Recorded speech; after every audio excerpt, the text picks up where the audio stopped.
Yeah, I've been a man, I done it all, it's a good life. Back and forth all around the world, I lie flat in my red eye. Did everything I said I would, I can't lie. Too nice, I'm looking up, can't see my peak, it's too high. Trying to catch me, goodbye, I'm gone. Next level what I'm on, get whatever that I want. I'm too far like pyro, used to hate it back then, now they acting like they know me. Told them bring the champagne, the whole team getting trophies. Whole team been balling out, I keep it real, never let them down. Teaching everyone how to swim, when a storm comes, nobody drown. I be rolling with winners only, I'm at the top and it's never lonely. Santorini, my second home, Versace robes, I'm getting cozy. All my life I've been wanting more, but you only getting what you work for. Put in my 10,000 hours, I keep on winning, I'm losing score. Used to dream of the better days, they finally came and I live it up. I will never stop working out, cause I can't go back to where I was. I've been a man, I done it all, it's a good life. Back and forth all around the world, I lie flat in my red eye. Did everything I said I would, I can't lie. Too nice, I'm looking up, can't see my peak, it's too high. Trying to catch me, goodbye, I'm gone. Next level what I'm on, get whatever that I want. I'm too far like pyro, used to hate it back then, now they acting like they know me. Told them bring the champagne, the whole team getting trophies. They be saying I'm underrated, I told them all that I'll be the greatest. Only focused on elevating, I'm here to stay even if they hate it. They won't ever get in my way, no back and forth, that's child's play. I compete with myself now, reaching new goals every other day. Looking back on my journey, I took the road less traveled. I broke through every obstacle like I'm Francis Ngannou. I never changed who I started with, cause everybody been a part of it. I'm the captain of the mothership like Titanic, but I'll never sink. I've been a man, I done it all, it's a good life. Back and forth all around the world, I lie flat in my red eye. Did everything I said I would, I can't lie. Too nice, I'm looking up, can't see my peak, it's too high. Trying to catch me, goodbye, I'm gone. Next level what I'm on, get whatever that I want. I'm too far like pyro, used to hate it back then, now they acting like they know me.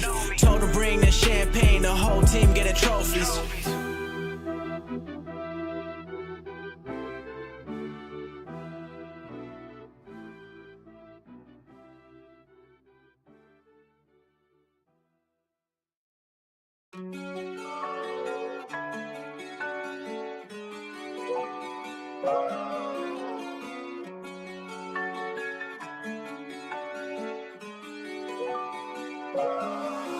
I've been running on low, yeah, running out of hope.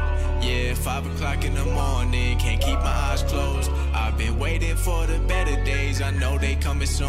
Got a feeling that I can't explain, I don't know what to do. I've been running on low, yeah, running out of hope. Yeah, 5 o'clock in the morning, can't keep my eyes closed. I've been waiting for the better days, I know they coming soon. Got a feeling that I can't explain, I don't know what to do.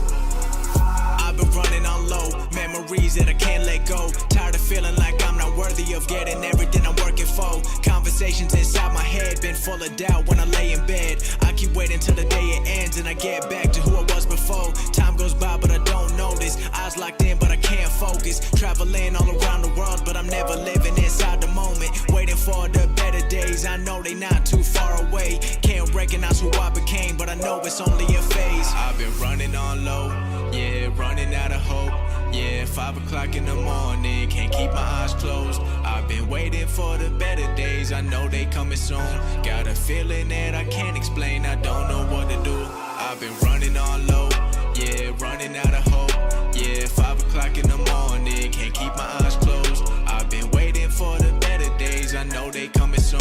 Got a feeling that I can't explain, I don't know what to do. I seen the highs and I seen the lows, keeping balance what matters most. Thinking about what the future holds, I can't stop now cause I'm getting close. Underrated and overlooked, I know my time knocking at the door. Manifesting and staying patient, I know I get what I've been asking for. Never doubted my self-belief, anything I want I know I can achieve. Blessings come at the right moment, everything happens how it's meant to be. Nowadays I've been taking time just to think about my legacy. When I'm gone, what will they remember? The one who got to his dream. I've been running on low, yeah, running out of hope. Yeah, 5 o'clock in the morning, can't keep my eyes closed. I've been waiting for the better days, I know they coming soon. Got a feeling that I can't explain, I don't know what to do. I've been running on low, yeah, running out of hope. Yeah, 5 o'clock in the morning, can't keep my eyes closed. I've been waiting for the better days, I know they coming soon. Got a feeling that I can't explain, I don't know what to do.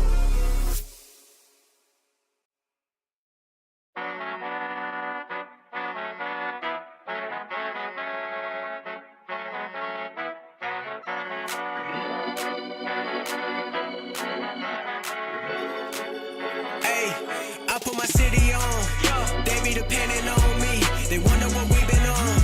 I just be keeping it low key and trying to get money long. Telling to bet it on me, and I'm about to prove them wrong. I feel like the one and only. I put my city on. They be depending on me. They wonder what we been on. I just be keeping it low key. They trying to get money long. Telling to bet it on me, and I'm about to prove them wrong. I feel like the one and only. Yeah. Hey, look how I did it again. Bet on myself, I'm not looking at them. Building my way up, I never pretend. 2019, I upgraded the bands. What they be talking about, I don't be hearing them. They gon' be quiet, I'm smelling the fear in them. Look like a fish out of water, the way they do anything just to be seeing them. Damn, feel like the greatest, nobody can stop me. Made a few million from doing a hobby. If they be doubting, then tell them just watch me. They on thin ice like they're playing some hockey, yeah. I feel like a rookie, but play like a veteran. I'm repping that C on my letterman. They coming for me, I won't let them in. I put my city on. They be depending on me. They wonder what we been on. I just be keeping it low key and trying to get money long. Telling to bet it on me, and I'm about to prove them wrong. I feel like the one and only. I put my city on. They be depending on me. They wonder what we been on. I just be keeping it low key. They trying to get money long. Telling to bet it on me, and I'm about to prove them wrong. I feel like the one and only. Yeah.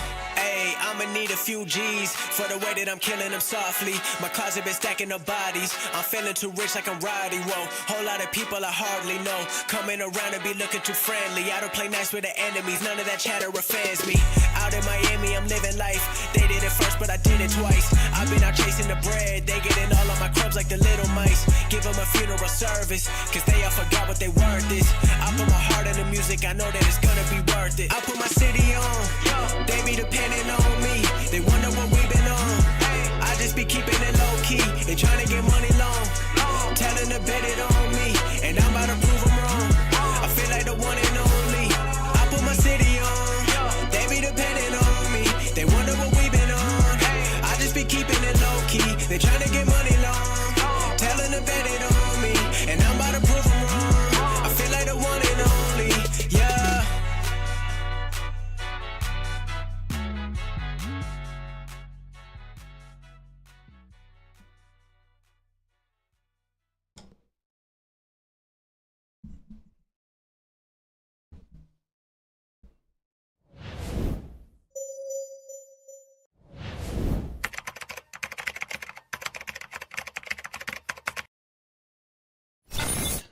Good afternoon, good evening, and good morning, maybe, to somebody. Okay, what's going on, everybody? Welcome to Thursday.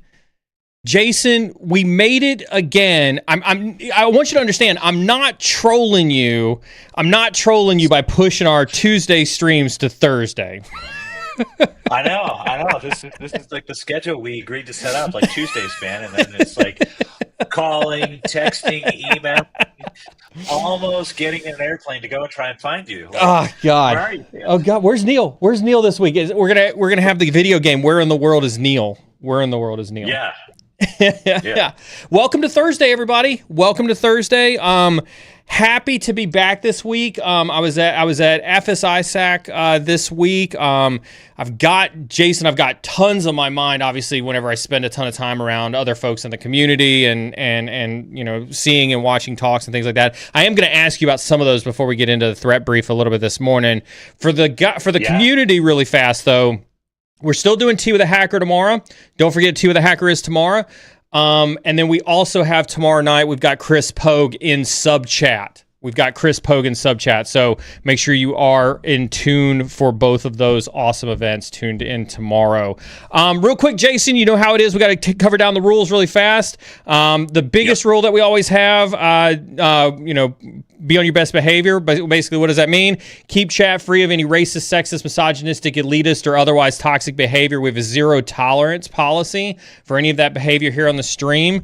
We do have moderators in chat. Moderators are here to keep chat free of any racist, sexist, misogynistic, and elitist behavior. They will not hesitate to use the ban hammer if they detect any of that nonsense at all. Mods are not here, however, to stifle chat by any stretch of the imagination. As a matter of fact, mods are here to make sure that your voice gets heard. With that being said, Jason and I are here at your disposal.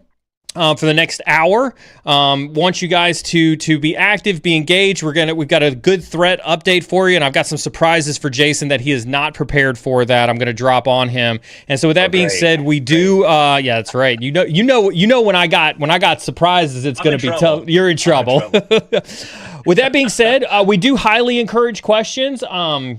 We're streaming across LinkedIn, X, YouTube, Twitch. I forgot Discord, what all the platforms. Discord. No. Yeah. X, Discord. We're streaming to all the places. And we're also streaming on the BitLift channel. So, hey to everybody who's hanging out over on the BitLift channels. We do ask that if you have a question, drop it in chat at any point in time. One of the moderators will grab it. They'll add it to a queue. And when they're like, ooh, this seems like a really great opportunity to ask Neal and Jason a question, they'll push it up on the screen, kind of like this comment is right here from Daisco. I'll read it. You'll get your 15 seconds of internet fame for asking a question, and we will answer. Please don't be shy about asking questions. It's something Jason and I absolutely love to do, and it is the benefit of us being live here with this. Let's do it. So, Jason, this is the surprise that I had. If you don't know what the answer is, we'll make one up. I was going to say, I was like, since when do you not know what the answer is? You're a freaking genius. Oh, come on. God. You're the one that gets called up on stage, paid to do all these, paid speaking gigs. And, so that's all around the country. That's actually what I want to talk to you about is the talk that I had to give this week. I was on a stage, and there was somebody who went before me. It was a Shark Tank style thing where I had to pitch for 8 minutes query. And then I got pelted for 8 minutes by a panel of CISOs. Well, I don't want to rat the company out that went before me because this isn't about them. But I want to talk to you about their concept, and I want to talk to you because I think it directly impacts you and your business model, and I want to get your thoughts on it. Okay. Oh yeah. Now you got me curious. All right. Good. All right. So, the company that went before me pitched this utopian idea of 100% AI-based SOC analyst SOC, where 100% of the EDR alerts automatically went into Jira, and then their amazing AI agent would pick it up and do the entire SOC analyst work from end to end with agentic AI. So like,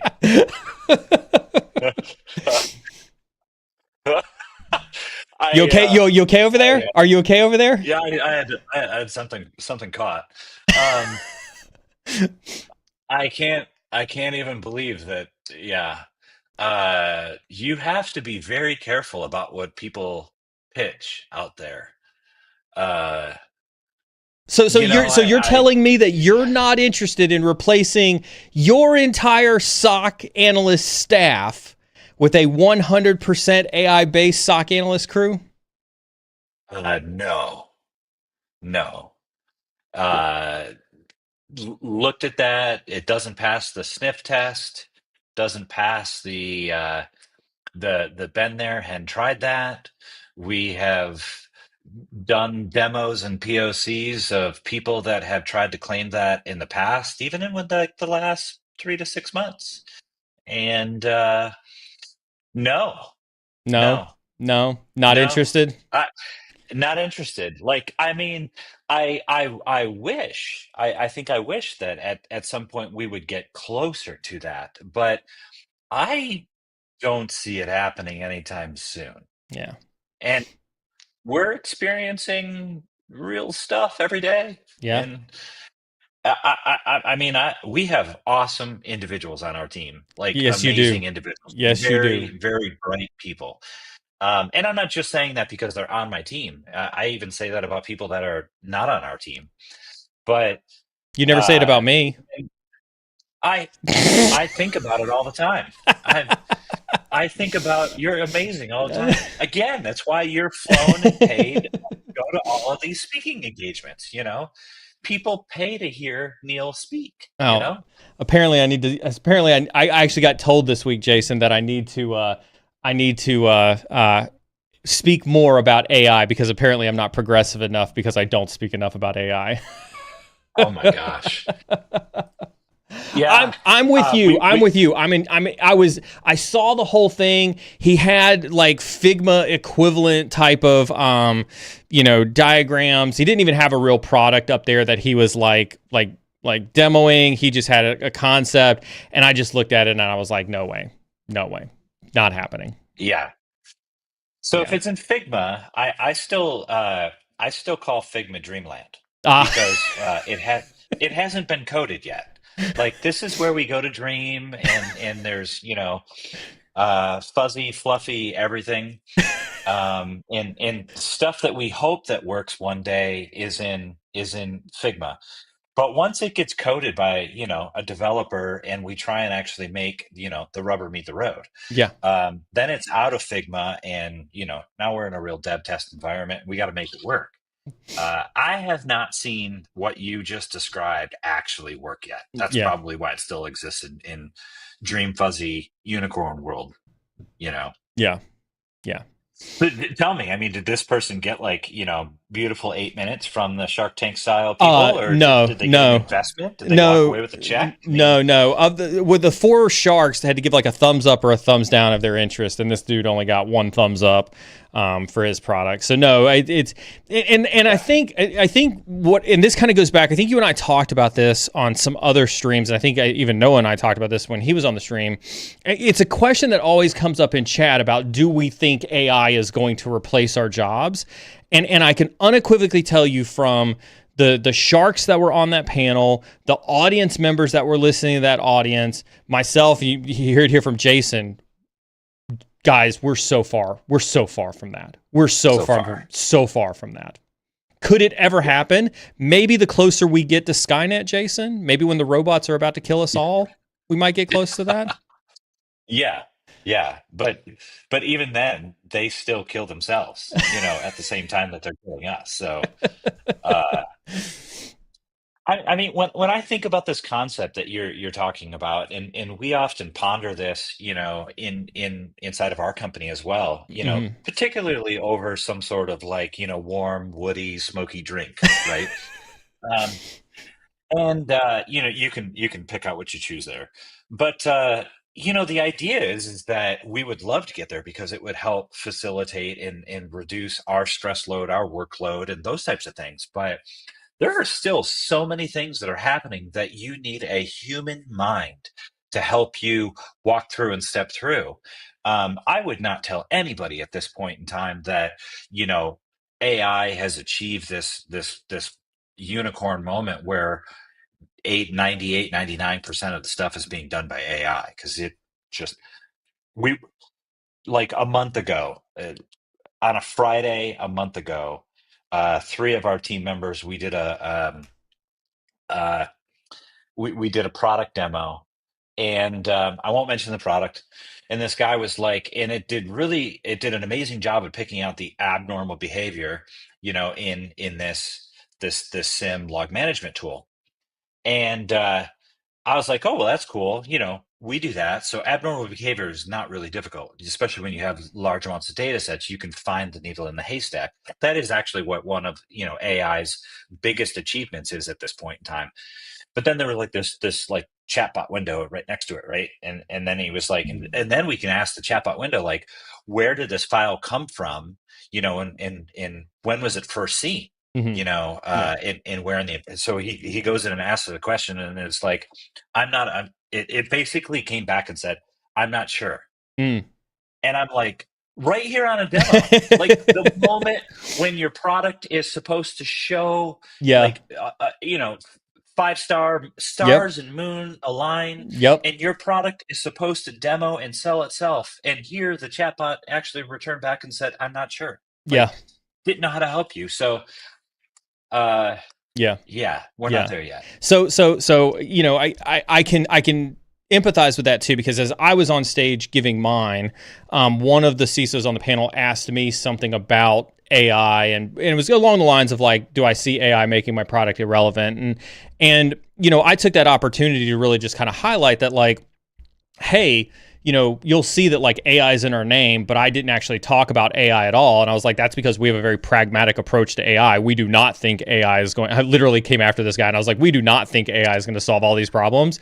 And all of the judges nodded their head and they were like, that's exactly right. There's so much skepticism in upper leadership about AI's use in real security operations. Nobody is convinced that there's actually any value there, and I think that's exactly where we need to be as an industry. Yeah. Yeah. I love the pragmatic approach. It's level-headed. It's what some people are calling common sense. I would encourage you to think with common sense at this point in time. Yeah. Now there is cool stuff happening, and I don't want to diminish Sure. cool stuff No, that's happening. absolutely. You're right. But like I was reading on the Apple website a little bit earlier today, how about Apple Intelligence was released into all the new products, and if you have like a newer device and you've updated to 18 X and you're supposed to have this AI element to it, and I'm not exactly sure, other than a reply in the instant messaging, text messaging that says "sounds good" automatically popping up, and you can click it, like what the AI in Apple is doing for me at this moment. You know what I mean? But I think that's actually I would argue that's the right place for AI to be now. Is like, hey, AI's here. We know that it's in the conversation. Let's ease into making it a real thing, and let's figure out what the right answer is for it. I actually think that that's an okay stance for somebody like Apple to take. Yeah. I would agree with that. And it's going to take time, right? These things need to learn your behaviors, need to learn what you say and what you don't say, and then it's going to come up with responses for you. Hey, real quick, I know you've got something on tap for today, Jason, and I want to get to that. Yeah. There was actually a really good question from chat about something recent in the news. And so before we get into what you've got covered, I wanted to kind of get your take on, they're calling it Operation Dreadnought that took down X. We're really talking about kind of this massive DDoS attack that put X under attack this last week.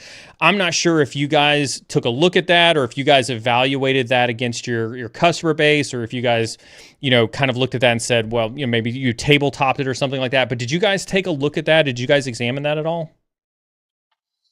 Not yet. I think that there is still, there's an amount of information that's out here publicly, but there's still questions in my head about, the one thing that Elon came out publicly and said was his IP address or IP addresses from Ukraine. I always think of, and I think that, this audience that's listening is you can sort of like, hop around with VPNs and make the traffic look like it's coming from where you want it to come from. So I think one thing that it's sort of be careful of is just don't auto assume that it was an attack from the Ukraine. Even though that the IP address originated there, but it doesn't mean that the attackers or the group, are living there and are Ukrainian and all of that. But we did not get a chance to dive into exact details of the attack other than the massive DDoS attack. And a company like X and Elon's got some amazing folks working for him on the team that they're using state-of-the-art technology, right? And they even had a similar like experience. If you think back to Starlink a while ago, it was 5-6 months ago, if I'm correct. Where Starlink actually had a DDoS attack against it because they were sending Starlink units to Ukraine, right? I remember that. Yeah, I vaguely remember that. Yeah. And so these things can happen even to, organizations that are large and that are using state-of-the-art technology. But to be honest, we have not had a chance to fully deep dive into it. And one of the reasons why we briefly talked about it is that there just doesn't seem to be a ton of information other than some public information. But to me, it's not enough information. If you had been if X was a client of yours, if Elon was a client of yours, number one, I'd be grateful to have you as a friend if that was indeed the case. But if you had gotten we're friends. Nice try there. Nice. I see what you did there. Yeah. I see what you did there. Yeah. And you got the call that like X was down, right, because of a massive DDoS attack. What realistically do you do from a response perspective? Like how do you handle that? Well, starting to bring up services in other paths, other internet connections, other DNS. Mm. You know, you want to have an alternate plan for a DDoS attack, and you also want to be working with the internet service provider that's providing you the services to those main apps and systems to see if they can reroute that traffic. And they can identify it, isolate it, and reroute that traffic. Some of the major system architecture designs that I have seen and that we have helped craft are identifying, isolating, and then rerouting the traffic. But as you know, some of these systems are using not only data centers, but they're also using, AWS, and they're using other cloud services to help those. So you're communicating and working with ultimately 2 or 3 service providers to help you deal with this. That is why I believe, even though there's not a ton of information at this point, which I'm hopeful that they actually do bring out more information so that we can learn from it, but is it was such a mass scale of attack that was successful at taking it down. It wasn't just shooting straight at one data center or one point. It was a broad approach. So those are the biggest things. I think about alternate ways of bringing up those services, public DNS, bringing up those services through other mediums, through other internet service providers, so that you're not just focused on the data that the attackers knew about. Now you're accessing or allowing access to your apps and services through stuff that they did not know about previous to today. Let me ask you one last question, then we'll move on to what you got covered today, because I don't want to take too much time away from that. Do you find yourself, like, is that probably, would you consider that close to like cyber combat? Because I imagine, you stand up services in a region, you reroute, you stand up services in another region. There's probably an attacker who's like, okay, good, the service is back up over here. We've got to revector and focus our DDoS efforts over here. And so you almost are playing this like, can you outpace their technology that's issuing the DDoS attacks? You're kind of like playing that race against them as you're trying to bring services back up, and you're trying to see if you can't outpace their DDoS technology. You're absolutely in combat. Yeah. You're in a digital combat. Yeah. In my experience, you're also getting a hold of the ISP where the data and the traffic is originating from, and you're trying to get them to help you shut it down. Yeah. Especially if it's as broad as attack as what we have seen on X. Yeah. I don't know but I've seen it as well. Like I was sitting there and pulling the app and trying to pull it down and trying to get it to refresh. And I was like, they're under attack. There's no other time when X hasn't been working. Yeah. And you could just tell that they're having a cybersecurity issue. Yeah. And then but a couple hours later, it was a public information. Yeah. No, awesome times. It was good. Great question from chat, obviously, and then obviously, Jason, thanks very much for your insights for today. So before we get started with today's threat brief with Jason, I do want to remind you can hit exclamation point IOCs in chat to get access to any of the IOCs that Jason's about to kind of talk to us about today when it comes to the threat brief. Make sure you do go follow BitLift's GitHub page. The IOCs take you to the GitHub page. Make sure you do go follow that GitHub page for live IOC updates from the team at BitLift as they go about doing that. Also, we will be having a giveaway today. As always, thanks Jason and the team for providing today's giveaway. That will be in the giveaway channel today. So make sure you are in Discord, and you are in the giveaway channel for that. So Jason, what are we talking about today? Well, It's a little bit of an extension about beyond what we talked about 2 weeks ago. On Okay. Thursday, 2 weeks ago, You're not going to let me live that not down. Tuesday.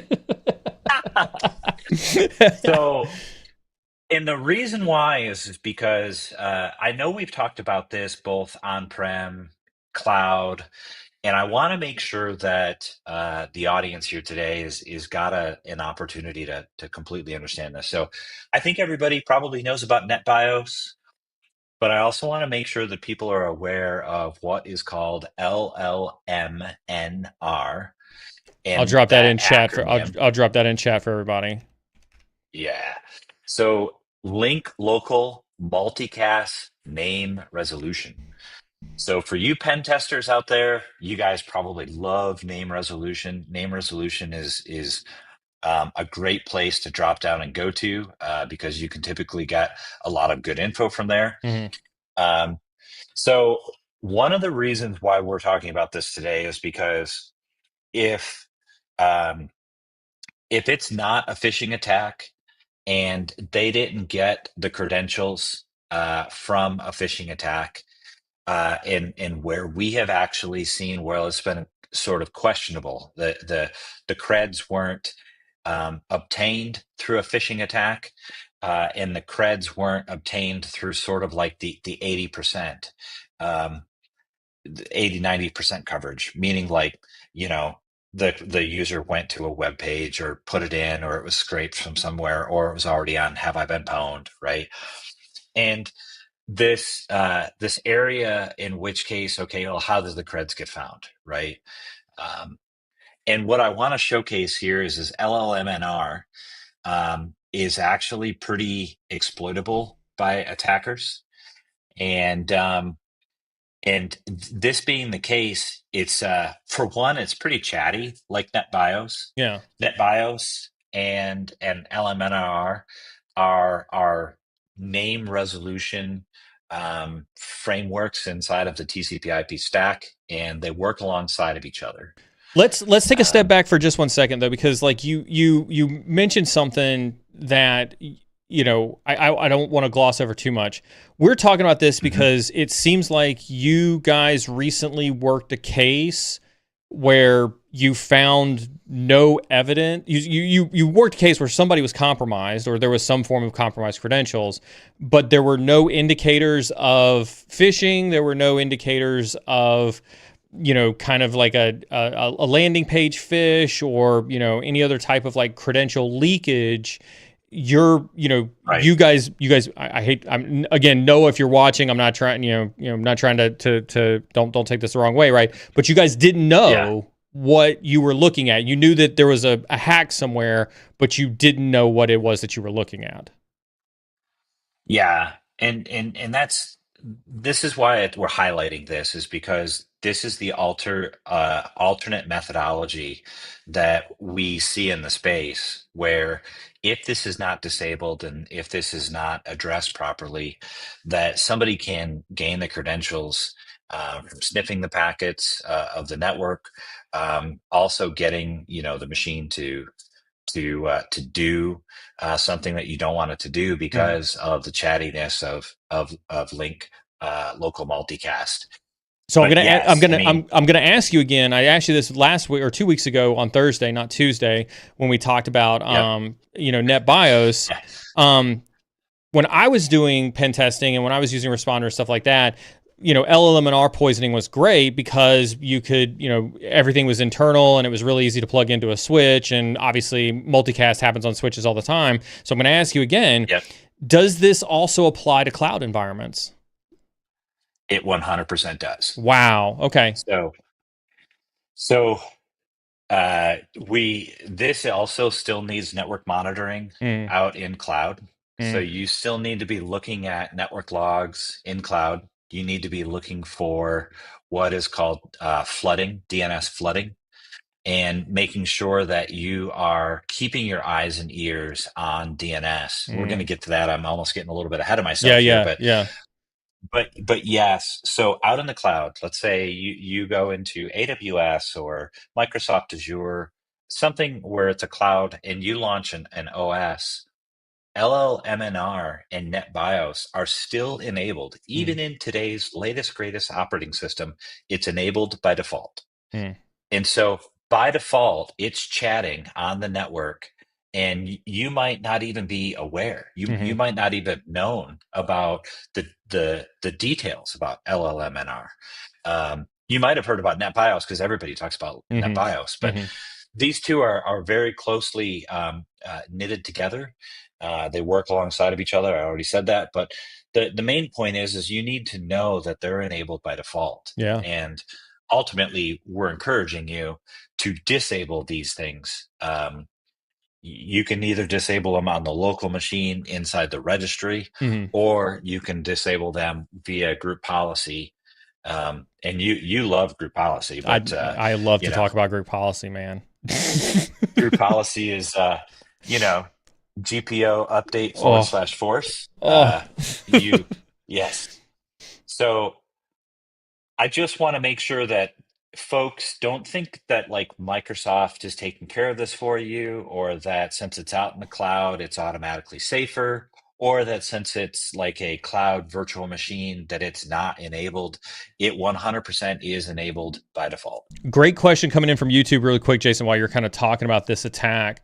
Kind of dive a little bit deeper, if you can, into how this attack executes itself. ADHD Arts and Entertainment over on YouTube says, so they're using like botnets just flooding the DNS resolver to pop the environment. Can you kind of talk a little bit about how they use that name resolution and that man in the middle type of attack?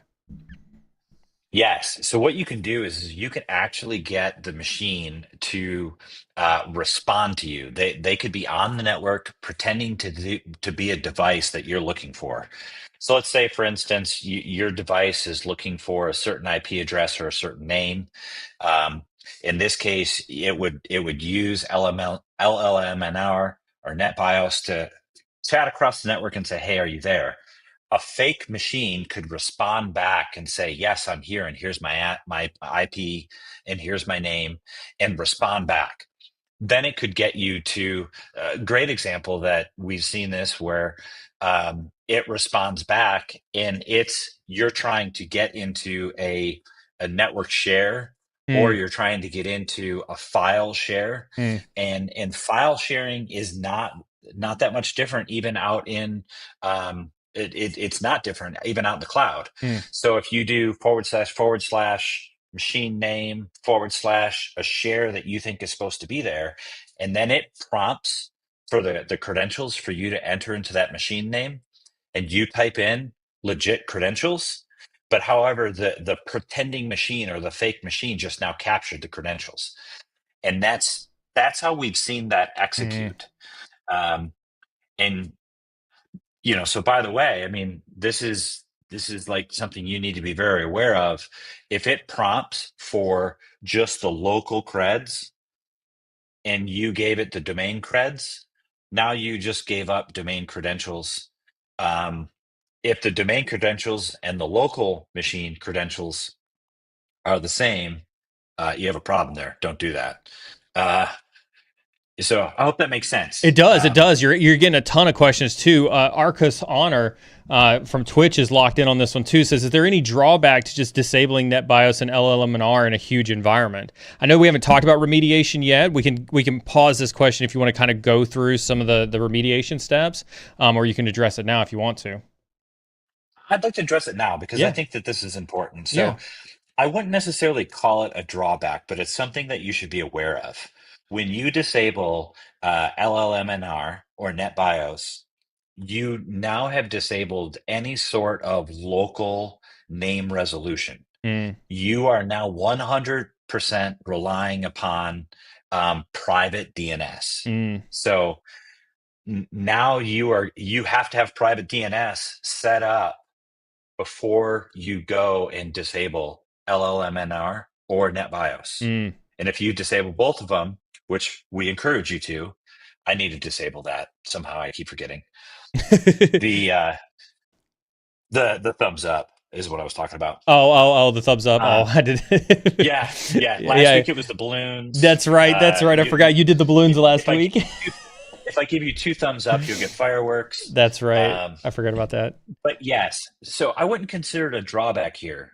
But I would just say before you go and disable one or both of them, you need to have private DNS stood up Yeah. and working well. Yeah. I think that's fantastic that you're thinking that way. I would absolutely, yeah, I would agree with you on that one, Jason. Like, you've got to make sure that your network, like, I don't see this working. Keep me honest on this. I don't see this working where you have a ton of legacy equipment, right? Things that don't support, modern protocols, things like, any end of life systems or anything like that. I don't really see you being able to disable a lot of that stuff and a lot of those legacy protocol systems either. Yeah, and that's 100% true. So we have to be careful in some of the clients that we have that are CMMC, DoD, manufacturing, Mm-hmm. the manufacturing space, the space where there is a on-prem local area network, and you need name resolution happening, Mm-hmm. and if it is devices that are 5 or 10 years old and there's no reason to replace them, you can't get the business Mm-hmm. to replace them, and you're just dealing with them, then you are literally going to have to. I would highly recommend that you have a network monitor in place, and Mm-hmm. you're doing log collection, and you're doing network monitoring, and you are keeping your eyes and ears to the ground. Let's Because talk a little bit about network monitoring. What is it that you're looking for? What are some of the things that you're choosing to monitor for? So let's go network monitoring 101. What are you using to monitor? Not from a SIM perspective, but are you monitoring this with event logs? Are you monitoring this off the DNS server? What inside the Windows environment are you actually logging for this? So it's a great question, and it's yes to both of those plus more. Okay. So I would highly encourage you tap your network. Mm. You could either tap it with an inline tap, Talk a or little you bit. Talk can a little tap bit it. about, for those who are listening. Talk a little bit about what a network tap is. So a network tap, if you've ever used Wireshark or something along those lines, a system that keeps up with looking at and monitoring all of the traffic from point A to point B, and even all of the network traffic. So that network monitor is able to see and identify and store all of the network traffic in real time.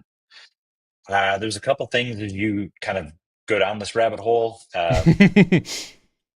You're going to have to be able to store this network traffic. Mm-hmm. And so if your network is producing 100 megs or 200 megs, or you're like, hey, this is a gig switch, and there are some ports and sometimes of the day where maybe it maxes out due to something on your network, Mm-hmm. you're going to need to be able to store a lot of information on that local network monitor. Mm-hmm. But you are also going to have to, in real time, analyze that traffic. So a network monitor is not only looking at and storing, but it is also analyzing the traffic that's running across the wire, Mm-hmm. and it is looking for data rules that you have set up to look for traffic. You're trying to identify: are all the machines that are communicating on the network known? Do I have anything new on the network that is unknown? You want to identify known and unknown machines on the network, devices. You can use the hardware address. You can use the IP address. You can use multiple ways to identify this, but that network monitor, either with an inline tap or a out of band tap in your port mirroring, Mm-hmm.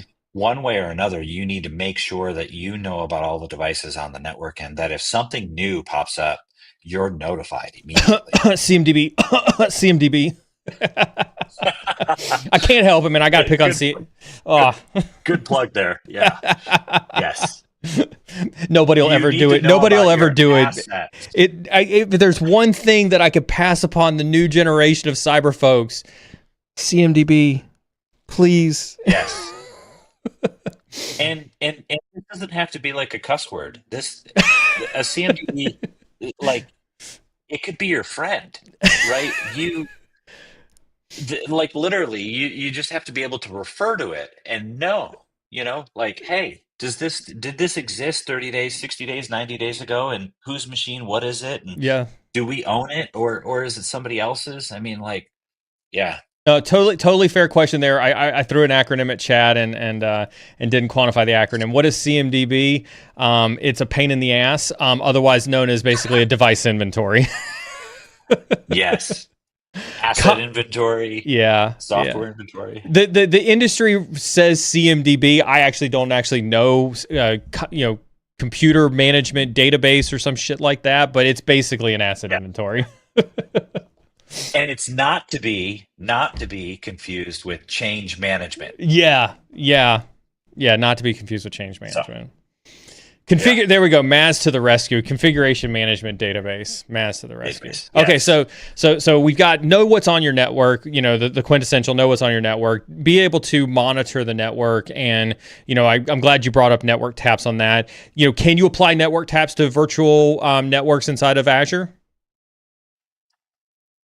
In Azure, so they're quote unquote not tapping it, but you are still able to capture all of the network traffic. Yes, Azure offers networking monitoring feature functions, services. They call them out there. Yeah, where you can see the network traffic. You're not tapping it in the original sense though, because that word comes from like a physical network tap. But you're capturing network traffic between the VMs inside of Azure. You're capturing network traffic. If you've used load balancer in AWS or a load balancer in Azure, you're able to see that network traffic through load balancers as well. So that helps, right? Yeah. So yeah. So monitoring good stuff, monitoring the network traffic, looking for that LLM&R, that's going to be pretty huge. What about I think the easy one that kind of goes with that monitoring too is segment where you can segment networks where you can. 100%. Yeah. So you're stealing some thunder here, man. Isolation. I know we talked about this last stream, but isolation is extremely important here. So if you have machines on the network that are susceptible to this, and you cannot disable LLM&R or you cannot disable NetBIOS, then 100% put them on their own VLAN, separate it out, isolate it. And now you're able to sort of mitigate your risk rather than being on your big flat network, right? Now I'm not going to get ahead of you, but I'm going to push you on something because you mentioned name resolution, you mentioned DNS traffic, you mentioned in terms of turning all of that off and just make sure you have a private DNS. I take it DNS security is also probably pretty important to mitigate against this attack as well. Yeah, 100%. So it's part of the mitigation plan is enabling and using DNSSEC. Oh shit! I had to. I got to go there, Jason. I got to go. How many networks do you actually know that use DNSSEC? Seriously. The difference between should and got him, chat. Got him, chat. I know. So here's the thing: is if you want a safe environment and you want to be achieving a more secure environment, then DNSSEC to validate responses is a good way to go. I don't disagree with that statement, Jason. I don't disagree with the statement. What I disagree with is that nobody does. DNSSEC is not. You admit DNSSEC is not new. We've been talking about DNSSEC. Like 10 years, 12 years. Time. Yeah, long time. Yeah, long time. Right? Nobody has implemented DNSSEC. Then why? I mean, because I'm at a loss. I don't understand why. Is it a time issue? Is it a configuration problem issue? Like why don't people turn it on and enable it? What I think? So I have a cynical Neal answer to this. No, there aren't enough serious attacks against DNS for anybody to take DNSSEC seriously.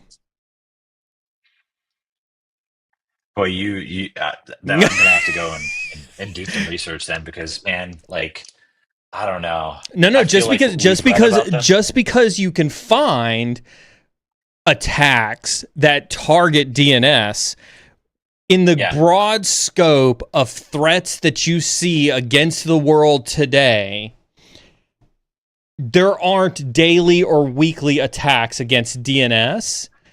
Things like I get it. Yeah. DNS spoofing doesn't happen anymore, right? Like it used to back in the day. DNS Yeah. cache poisoning doesn't happen like it used to back in the day. Being able to flood DNS servers, even the root DNS servers, doesn't happen every day. Enterprises don't run into needing split DNS the same way that they used to back in the day. And so split DNS architectures are almost a thing of the past.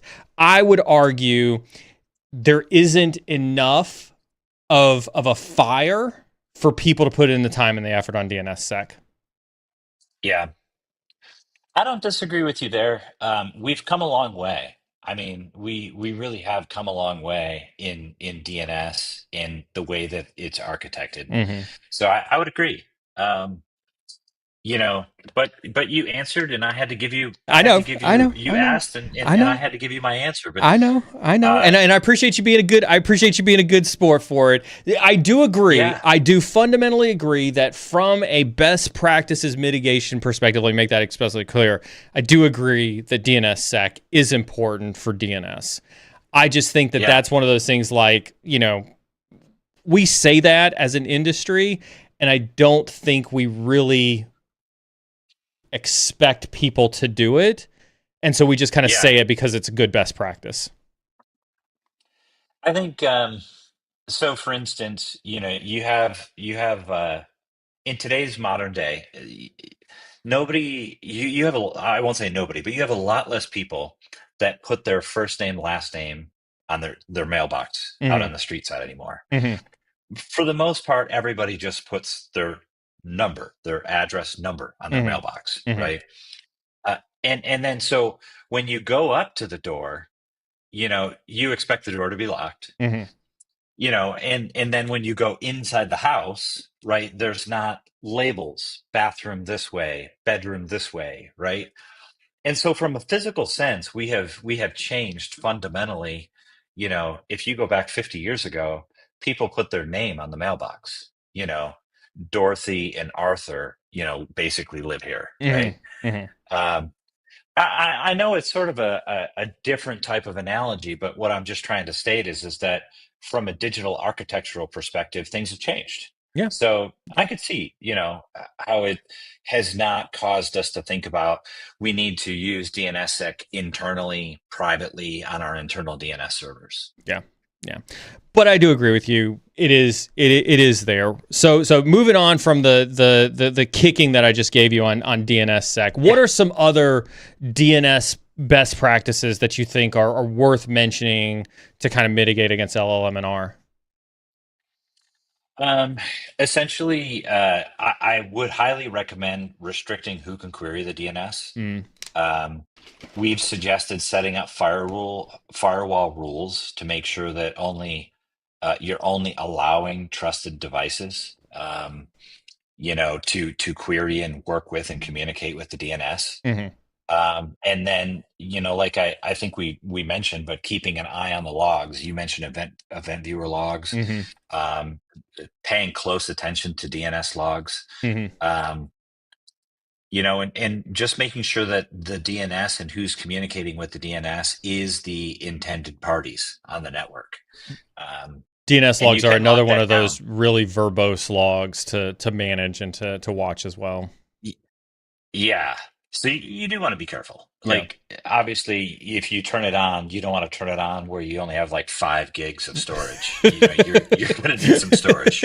Somebody commented earlier in YouTube about petabytes. That's a big network. Yes. Petabytes.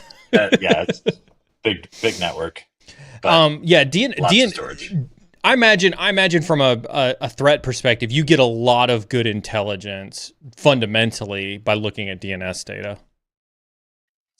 Yeah, I mean, you can tell. It's good investigation data. You'll need it when you're performing forensics and digital investigations, but it's part of the story. It's part of the story that you're stitching together when you're having to do forensics. Yeah. Okay. Well, so we've covered network monitoring, we've covered DNSSEC. What other mitigation techniques do you recommend against LLM&R? I mean, essentially, you want to keep your systems patched and updated. Yeah. I know we talked about that before, Yeah. but old DNS servers that are unpatched and not taken care of can be susceptible to problems, um, particularly authentication protocols. And then making sure that um, I think I mentioned this, and maybe I didn't, but out in Azure, it is called Network Watcher. Mm. Is the monitoring to analyze network traffic out in the Azure cloud space. I So, think I saw. I think I if saw you're out in somebody in Azure chat. cloud, As I say, I think I saw somebody in chat say that too. Network Watcher or something in okay, Azure. Yeah. yeah, just wanted to make sure that was highlighted. Yeah. And you essentially want to monitor for suspicious activities.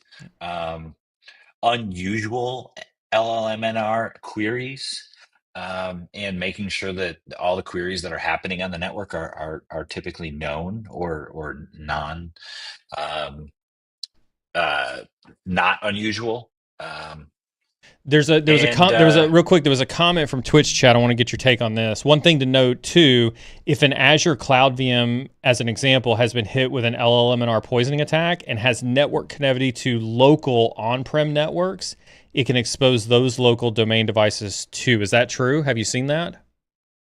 Yes. So what is being said there is 100% true. Mm, If you think about it, it's basically like a VPN pipe, back to, but not technically a VPN, because I don't see VPN being talked about here. But what we are talking about is the local domain mm, devices. So they're typically stretched, or in a hybrid mm, environment, there's a stretch of DNS, that's out in Azure, that's back on prem.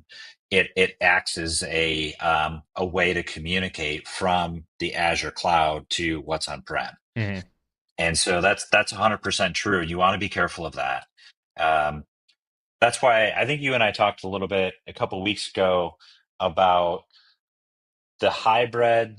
Um, just because, like, you're out in the cloud, and Mm-hmm. maybe you have the services stretched between local, and your local environment is small, or maybe even it's on its way out the door and it Mm-hmm. eventually won't be existent, Mm-hmm. but you're migrating and building this bridge to the cloud. Um, you have to be careful in that time period, because things that you're doing out in the cloud and things that you're doing on prem, there's typically a bridge or a pipeline Mm-hmm. between those two locations. Well, because they've still got to And share, so, they've still got to share information between cloud and on-prem, and name resolution is one of the 100%. primary ways to do that. Yeah, Yeah. name resolution. That's how everything's communicating. Yeah. So it's either finding it out in the cloud or it's finding it back on prem. Yeah. Makes sense. Um, wow. So, train your users. Make sure that you're up on and being aware of the network activity, and disable LLM and NDR, or LLMNR, that mouthful. That If mouthful you of can of the disable thing. that yeah, if you can disable it, highly recommended. And 10 of 10, 10 of 10s on the, I am, again, it's been a minute since I've had hands on keyboard from an offensive security perspective, specifically dealing with Responder and LLM&R. But it is, Mhm. I don't want to say it's sad to see, but it's always interesting to hear these last two episodes with you, attacks that I used when, well before COVID, when everything was on prem, before Azure AD Yeah. became like a massive thing. To hear that those things are still highly relevant in the cloud just continues to really show. And I think this is what I want chat to hear from this is, there's we talked about AI at the beginning of the stream, Jason, and of course everybody's like, "Oh my God, AI! What's the latest and greatest with that? Let's talk about quantum computing. Let's talk about quantum computing breaking, crypto and stuff like that." But here we are. I've been in this space for well over 20 years. I spent well over 12, 13, 14 years doing offensive security right before COVID, and something that I was using 10 years ago is still applicable today in Azure Cloud, even though there's been a large push against Azure Cloud. Yeah. Yeah. I mean, Well, and it's because the services, the The underlying fundamental way that protocols. Yeah. the underlying protocols still exist even out in the cloud, Yeah. right? So I think that's just like, because you're not on-prem anymore and you're out in the cloud doesn't mean that stuff doesn't exist anymore. And they came up with a whole new cloud OS. I mean, Microsoft, they just they add on, they add on, they add on, and then they never remove the old stuff. How many So more episodes of this are we going to go through where we're not going to bash on Microsoft for something? I'm sorry. I'm sorry. It's just, It's easy, right? It's easy. yeah. It's. I Well, apologize. no, don't apologize. I think but I mean, I think the point that you make is very, very valid, right? Microsoft has been in the operating space longer than, Linux is probably the only thing, AS400 is probably the only thing that's been around longer than Windows. And yeah, I see Wicked Gaming talk or Dosco talk about it in chat. NTLM is still all over the place. LLM&R is still all over the place. NetBIOS is still all over the place, right? And so like it just goes to show that their focus isn't first and foremost on fixing legacy protocols at all. And I think that the crux of the issue here is they still have a lot of large systems out in the marketplace that cannot just quickly move and migrate. And let's face it, all of us probably here deal with the fact that like if there is not a good financial reason to move in that direction, why are we spending the money in that direction, right? And so if it's not going to have some sort of ROI to replace it other than just to update it, it's hard to get executives in that mindset too. It's kind of like DNSSEC, right? Yes. You just had to go there again, didn't you?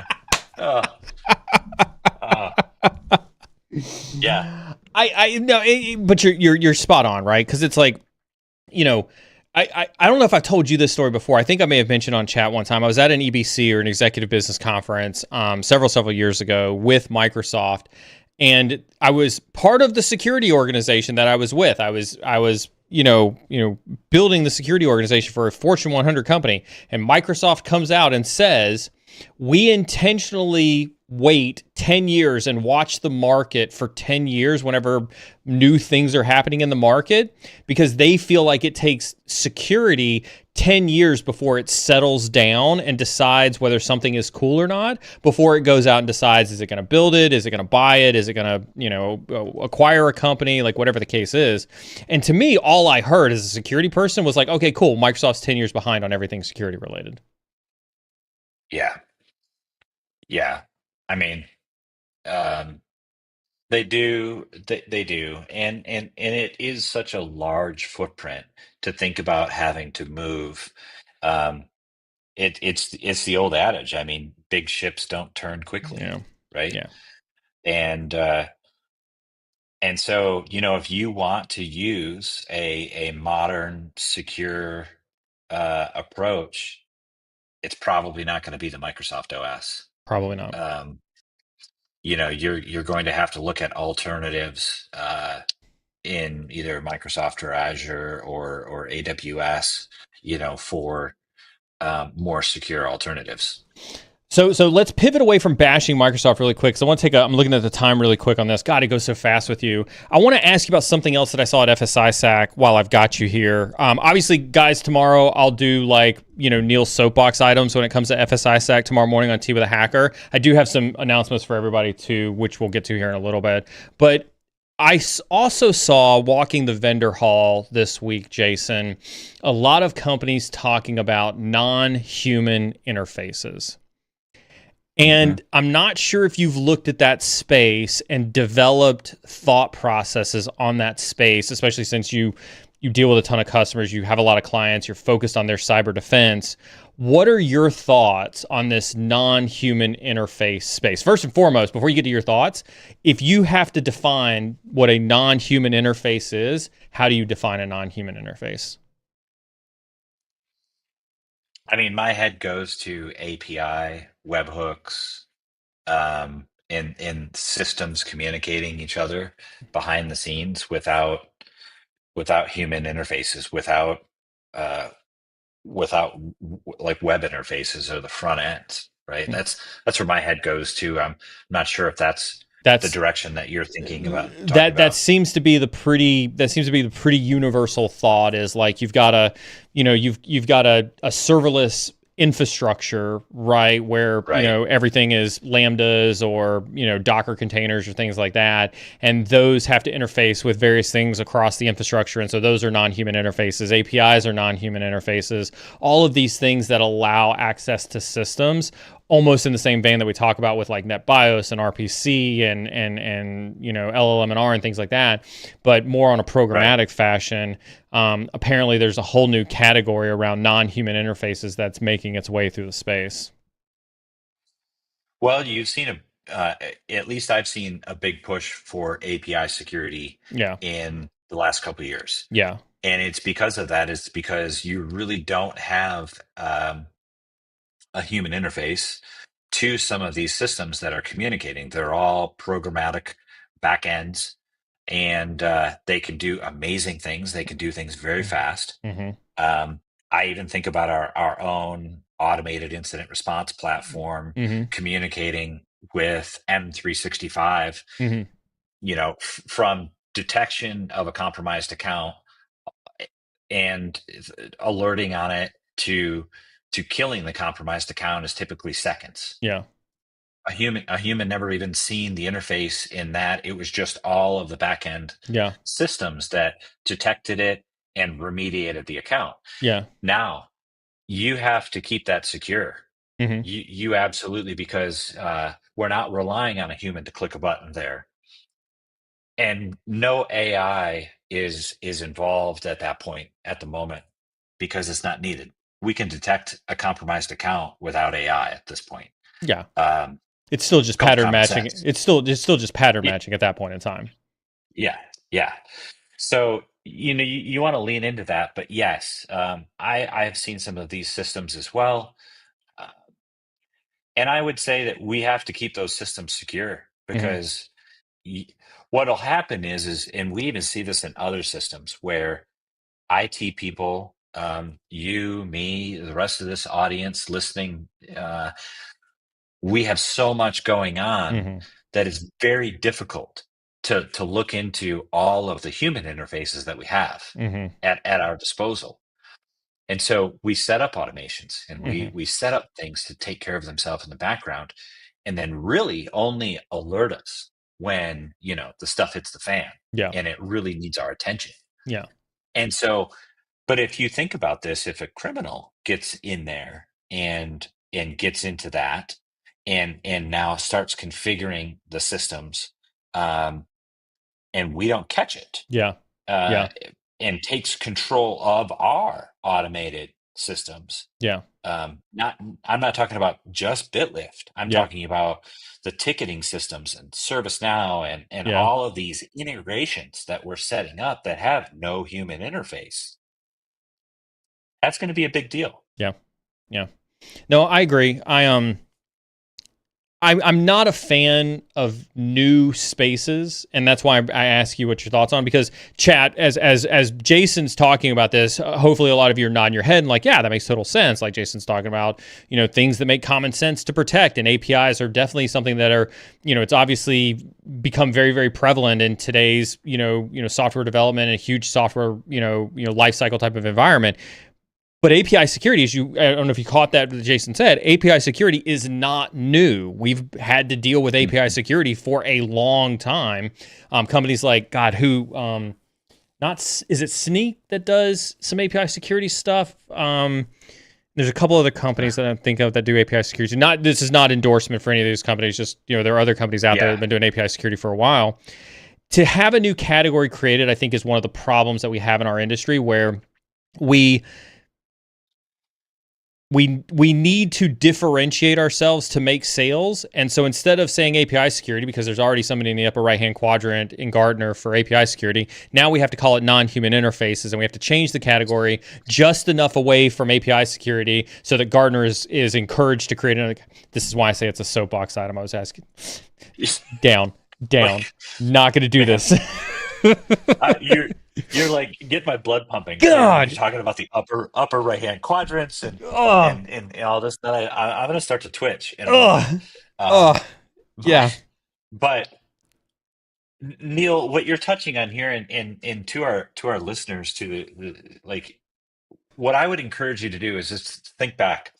5, 6, 7 years ago, we were having these conversations around if we're going to have this API is probably going to need to be behind a firewall, because the API had access to a whole bunch of stuff. Mm-hmm. And now we have public APIs. But what I would encourage you to do is you need to be working with your development teams and being very careful around, like, hey, if this API is going to be public. Yeah. And I'm okay with that with an operational context. Like, we need to keep operating, we need to keep selling, and we need to keep up with things. But follow the line. It's like, follow the money. Yeah. Follow the line of that API. What does that API have access to? Yeah. What is it allowed to do? Has it been pen tested? Has it been vulnerability tested? Has it been like, your API has to be secure if you're going to make it public. Yeah. Because otherwise, and oftentimes we've found these where it has the capability of going around the firewall and it's not checked. And it has this ability to be getting into big amounts of data, usernames, and not only usernames and passwords, but also like critical data that you would never expect to get out, databases, Yeah. So just, yeah.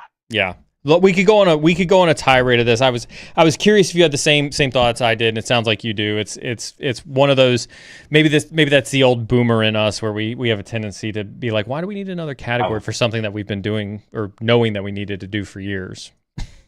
Well, Gartner's got to come up with something.